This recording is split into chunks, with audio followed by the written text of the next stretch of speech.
I totally agree. It's like the betting markets haven't adjusted to the Nick Chubb injury. As much as I love the Cleveland Browns, and I think they're a fun team to watch. I'm just kidding about that. This team's all about Nick Chubb. It's not about Deshaun Watson. He's looked terrible in the pocket. He hasn't been able to throw the ball. They haven't challenged him down the field to make throws. He's just been kind of a check down guy and a guy who's going to run the football. Jerome Ford is not Nick Chubb. I think he ran hard the other night when he got in the game. But this Browns team's really going to struggle. And the fact of the matter is this line was at 3. It moved up to 3.5. I think that's crazy because the Tennessee Titans are a good football team. They have some good aspects. Ryan Tannehill obviously is a weak link there, but I think he's just as good as Deshaun Watson. So if those two players cancel out here, I do think the Tennessee Titans are better. They have the #1 defensive hog index in the NFL, according to Cold Hard Football Facts. So right there, the Browns are going to be forced to throw the ball down the field. I don't think they're going to have a lot of success running. I know they just signed Kareem Hunt.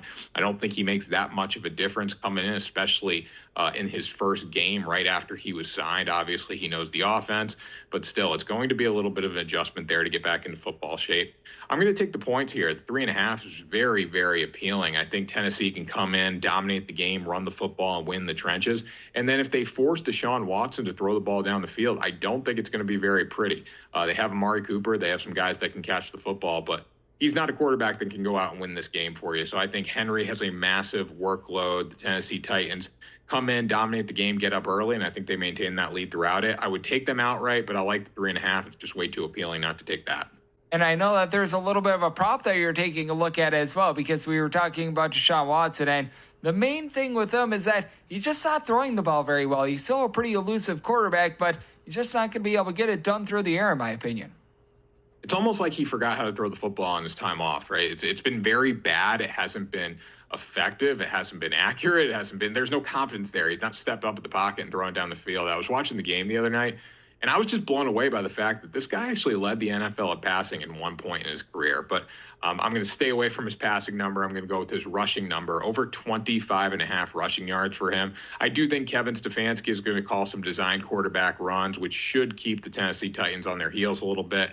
And then also, he's going to take off and scramble. The Titans have a very good defensive front. I think they're going to get pressure, and he can evade the pocket as long as he doesn't grab any face masks. I don't know. He did that a bunch the other night, but I think he's going to be able to take off here, get some yards. He can realistically hit this on 1 to 2 carries. It's pretty low.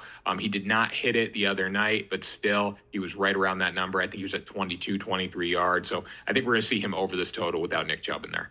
So if I had to take a side right now, and I'm not taking a side, but if I had to give a pick here, I would say go with the Baltimore Ravens minus the points. But I do like a prop here for them. Lamar Jackson over 280.5 passing plus rushing yards. He did hit this last week against the Bengals, and I think he's going to find a stride once again this week. The Colts are 26 in defensive passer rating, according to coldhardfootballfacts.com. They're not efficient against the pass.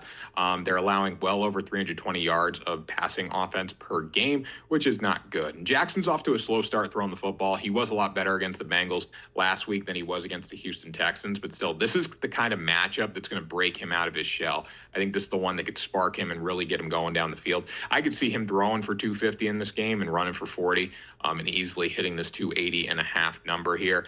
Indianapolis was just torched by C.J. Stroud. They did get a lot of pressure on him. They had 7 sacks, but Stroud was still effective down the field. He was able to hang in the pocket. And the one thing that Jackson has over Stroud is the ability to run and evade that pressure too. So that's where the rushing number comes in. I would like to play the passing straight up, but I think adding that rushing in is safe with Jackson. He's a guy like Christian McCaffrey, who, if you do his rushing plus receiving yards, he can have one big reception and hit this, or really help hit this combined number. So same thing for Jackson. He might escape the pressure, have 160-yard run, and that's normal to see from him. So I think the majority of these yards do come through the air. I think he's going to have a huge day throwing the football, but I want to add in the combined number just because he could evade that pocket, invade the pressure, and get down the field and really rack up some rushing yards.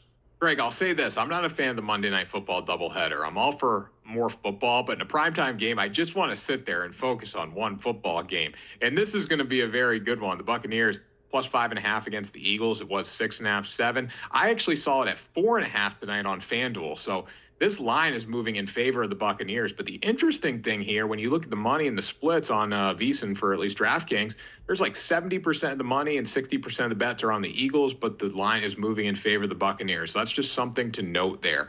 Tampa Bay, very good defense. They've been there. They've done that on the defensive side of the ball. A lot of these guys were there for the Super Bowl run. Levante David's been sensational. This unit is getting after it.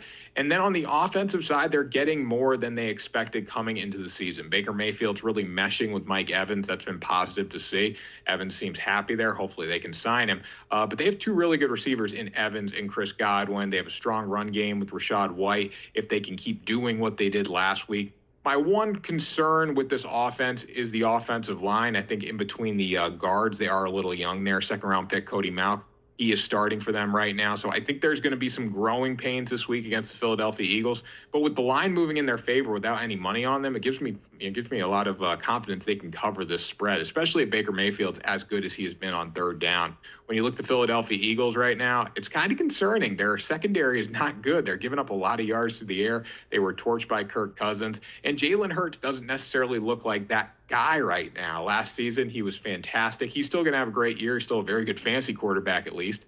I got beat by him this week, but he wasn't effective with the football. So Eagles aren't playing great. The Buccaneers are at home. There's a lot of momentum. This is the only game that features a 2-0 team versus a 2-0 team. And I'm not saying the Buccaneers win it, but I do think they can be within this 5.5 point margin. So going to take the points here.